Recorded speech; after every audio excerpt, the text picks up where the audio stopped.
Travaillons et luttons, travaillons et luttons, soyons prêts et prions, bientôt le Maître va venir. Amen. Dieu bénisse tous les travailleurs acharnés, Dieu bénisse tous ceux qui œuvrent pour que l'Église de Christ prospère. Dieu bénisse tous ceux qui travaillent dans l'Église méthodiste, qui font d'énormes sacrifices. Dieu bénisse tous ces ouvriers, toutes ces ouvrières qui sont à l'œuvre partout dans l'Église en cette période difficile. Que Dieu bénisse et enrichisse son Église.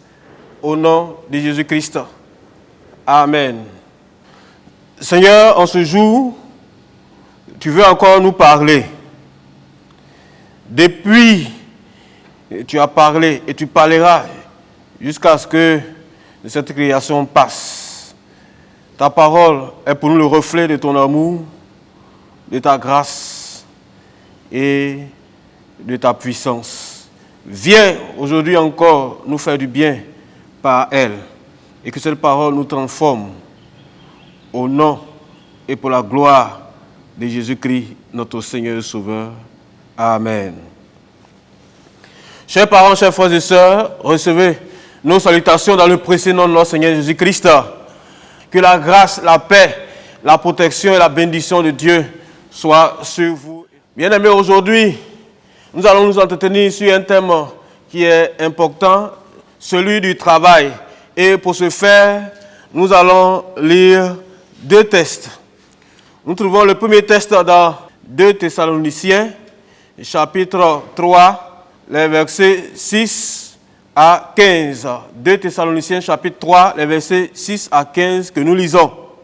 Nous vous recommandons, frères, au nom de notre Seigneur Jésus-Christ, de vous éloigner de tout frère qui vit dans le désordre et non selon les instructions que vous avez reçues de nous. Vous savez vous-même comment il faut nous imiter, car nous n'avons pas vécu parmi vous dans le désordre. Nous n'avons mangé gratuitement le pain de personne, mais dans le travail et dans la peine, nous avons été nuit et jour à l'œuvre pour n'être à la charge d'aucun de vous. Ce n'est pas que nous n'ayons pas le droit, mais nous avons voulu vous donner en nous-mêmes un modèle à imiter. Car lorsque nous étions chez vous, nous vous disions expressément, si quelqu'un ne veut pas travailler, qu'il ne mange pas non plus. Nous apprenons cependant qu'il y en a parmi vous quelques-uns qui vivent dans le désordre, qui ne travaillent pas, mais qui s'occupent des futilités. Nous invitons ces gens-là et nous les exhortons par le Seigneur Jésus-Christ à manger leur propre pain en travaillant paisiblement. Pour vous, frères, ne vous lassez pas de faire le bien. Et si quelqu'un n'obéit pas à ce que nous disons par cette lettre, notez-le et n'ayez point de relation avec lui, afin qu'il éprouve de la honte. Ne le regardez pas comme un ennemi, mais avertissez-le comme un frère. Parole du Seigneur. Amen. Nous trouvons notre deuxième texte dans l'évangile de Jésus-Christ selon Jean. Jean chapitre 9, le verset 4. Il faut que je fasse, tandis qu'il est jour, les œuvres de celui qui m'a envoyé. La nuit vient où personne ne peut travailler. Parole du Seigneur. Amen. Bien-aimés, chers frères et sœurs, l'écrivain français Voltaire a dit ceci, et je cite, « Le travail éloigne de nous trois grands mots, l'ennui, le vice et le besoin. » Si cette pensée reflète la vérité, la comprendre et la traduire en actes est un véritable défi dans un monde où souci de travail flotte avec paresse, inconscience professionnelle, malhonnêteté, tricherie. Comment dans notre société où l'on fait l'apologie de la facilité, le travail peut-il revêtir tout son sens et toute son importance? À travers ce thème, le travail libère de la pauvreté, soutenu par les deux textes que nous avons lus, nous verrons successivement, bien aimés, la nécessité du travail, la valeur du travail, les leçons à tirer pour notre Église. Mais tout d'abord, définissons préalablement les notions importantes que revêt le thème. Le travail libère de la pauvreté.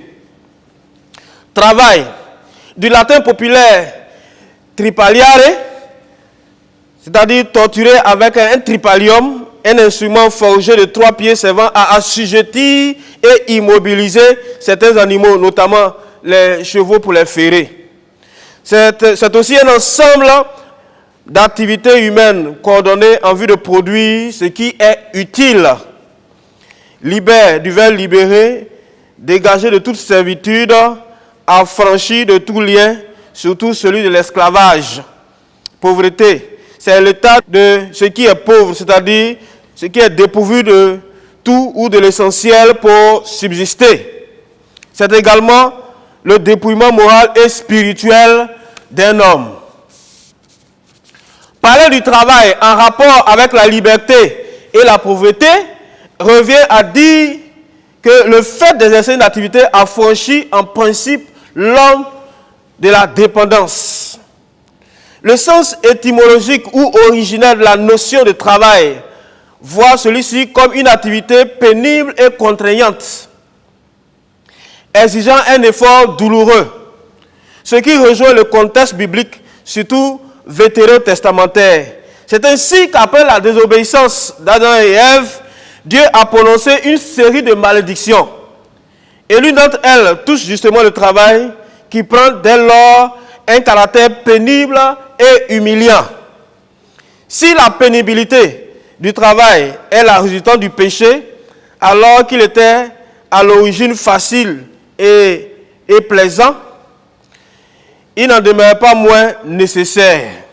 Le travail, tel qu'imposé par Dieu à l'homme, est une nécessité. En effet, celui-ci permet à l'homme de produire des biens et services pour ses besoins et son épanouissement. Tu mangeras à la sueur de ton front, a dit Dieu. A contrario, et l'apôtre Paul le souligne avec force, que celui qui ne travaille pas ou celui qui ne veut pas travailler ne mange pas non plus. Cette nécessité est renforcée par la déclaration même du Seigneur Jésus-Christ qui nous enjoint de travailler pendant qu'il fait encore jour, car la nuit vient où personne ne pourra travailler. Le jour symbolise soit la vigueur de l'âge, soit les circonstances favorables qui permettent à l'homme d'œuvrer en toute capacité ou en toute lucidité. La nuit, quant à elle, représente, à contrario, soit l'incapacité physique ou intellectuelle de travailler, soit les circonstances qui peuvent empêcher l'homme d'exercer une activité. De toute évidence, il y a un temps pour tout. Un temps pour travailler, un temps pour ne pas travailler, ou un temps pour ne plus travailler. Dieu condamne ainsi la paresse, la médiocrité, la facilité coupable, le parasitage, et nous ramène à la fourmi, créature insignifiante, afin d'apprendre d'elle en matière de sagesse, dans la prévision et dans la provision. Voir Proverbes chapitre 6, versets 6 à 11.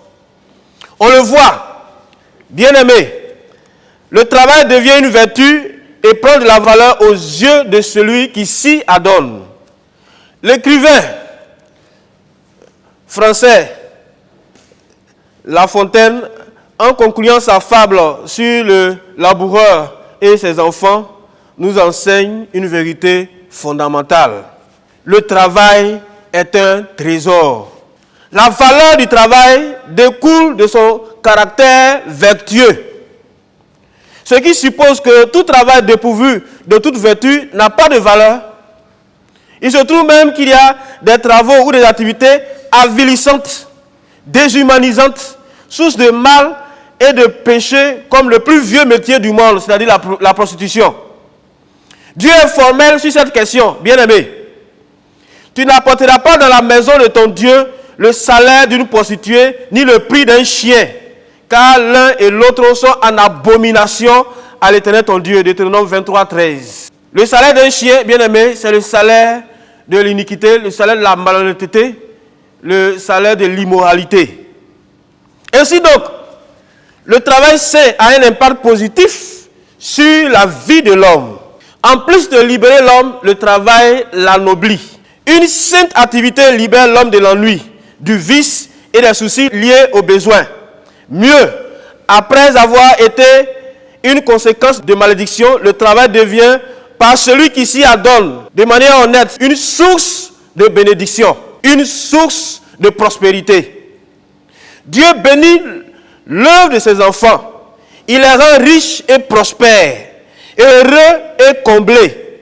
En travaillant, l'homme brise la malédiction et le joug qui pesait sur lui. Le travail donne également en principe de l'importance et la considération à l'homme. On tient compte de son avis et même on l'attend pour prendre des décisions. Amen. Le paresseux, le parasite et le mendiant sont méprisés et sont méprisables. Quelle leçon pour nous chrétiens et responsables d'église aujourd'hui? Bien-aimés, disons-le et sachons-le que notre monde est rempli d'activités, les unes saines, les autres malsaines. Il faut savoir choisir. Ce ne sont pas toutes les activités qui sont bien ou bonnes, qui plaisent à Dieu. N'attirons pas la colère de Dieu sur nous pour un travail maudit ou une activité de malédiction, quels que soient nos besoins. Ne vendons pas notre âme au diable pour de l'argent, en nous illusionnant que Dieu nous comprendra et nous excusera. Bien-aimés, prenons garde à la manière dont nous travaillons dans l'église de Jésus-Christ. Que personne ne prenne l'église de Jésus-Christ en otage, comme si c'était sa propre plantation de cacao ou son héritage familial. L'église n'appartient à personne, même pas à ceux qui l'ont fondée. Elle appartient au Seigneur Jésus-Christ qui l'a créée. Apprenons donc à rendre compte de notre travail dans l'église par un bilan clair, transparent, honnête, car nous avons à rendre compte à Dieu en personne un jour. Apprenons donc à rendre compte de notre travail dans l'église est une nécessité. Nous sommes les enfants de lumière et la lumière du monde. Ne tombons pas dans le piège du tentateur, ni dans celui de la chair. Une gestion opaque, noire de l'église ne saurait convenir au Seigneur, encore moins à un esprit honnête et travailleur. Ainsi donc, le souverain maître, à son retour, si nous travaillons honnêtement, pourra nous dire à chacun d'entre nous, à toi et à moi, bon et fidèle serviteur, bonne et fidèle servante, entre dans la félicité de ton Seigneur. Amen. Prenons garde donc, bien-aimés, à la manière dont nous gérons l'argent de Dieu, car l'argent de l'Église appartient à Dieu. Et si Dieu sait donner sans calculer, il sait aussi compter son argent. C'est le plus grand mathématicien. Contentons-nous de ce dont nous avons légitimement et légalement droit. En dehors des ouvriers, hommes et femmes appelés en plein temps et consacrés, et ceux qui sont employés par l'Église, le travail dans l'Église consiste en une œuvre essentiellement volontaire, avec bien entendu des moyens conséquents d'accompagnement financier pour être efficace et efficient pour tous ceux qui travaillent dans l'Église. Emprunter toute autre voie serait une dangereuse méprise. Si dans le deuxième texte, l'apôtre Paul a, en dehors de l'Église, travaillé de ses propres mains pour gagner son pain, c'est parce qu'il s'est volontairement dessaisi de son droit divin de vivre et même de prospérer dans l'Église ou par l'Église. Cela en vue de donner une leçon à certains chrétiens de Thessalonique qui ne voulaient pas travailler et qui parasitaient, pour ainsi dire, l'Église. Bien-aimés, que nul ne soit privé du royaume des dieux à cause de quelques billets, ni même pour beaucoup de billets, ni pour quelques glorioles, en guise de réponse aux soldats dont le péché de vol pesait sur leur conscience. Jean le baptiseur a dit ceci: contentez-vous de votre solde. Chers frères et sœurs, revenons à l'époque où l'administration ivoirienne recherchait les méthodistes pour leur confier la gestion des régies financières et la direction de certains services sensibles à cause de leur sérieux de leur honnêteté, de leur crainte de Dieu. Amen. Et heureusement que cette race n'est pas éteinte, même si elle s'étiole, même si elle se raréfie au fil des générations. Oui, il y a encore dans l'Église et même au milieu de nous des bosseurs, des travailleurs acharnés, honnêtes, zélés pour Dieu, des personnes grâce à qui l'Église est encore debout et accomplit des exploits. Si tu en fais partie, dis Amen avec moi. Travaillons, bien-aimés, sans relâche et travaillons bien. Travaillons honnêtement et nous aurons tout le paradis et toute l'éternité pour nous reposer. Et ainsi, notre Église sera riche sur la terre et nous serons riches et honorés dans le royaume de Dieu. Travaillons et luttons, travaillons et luttons, soyons prêts et prions, bientôt le Maître va venir. Amen. Dieu bénisse tous les travailleurs acharnés, Dieu bénisse tous ceux qui œuvrent pour que l'Église de Christ prospère. Dieu bénisse tous ceux qui travaillent dans l'Église méthodiste, qui font d'énormes sacrifices. Dieu bénisse tous ces ouvriers, toutes ces ouvrières qui sont à l'œuvre partout dans l'Église en cette période difficile. Dieu bénisse tous les fidèles travailleurs, tous ceux qui travaillent, tous ceux qui s'amassent des trésors dans le ciel en étant fidèles à l'œuvre de Christ. Que Dieu bénisse et enrichisse son Église. Au nom de Jésus-Christ. Amen.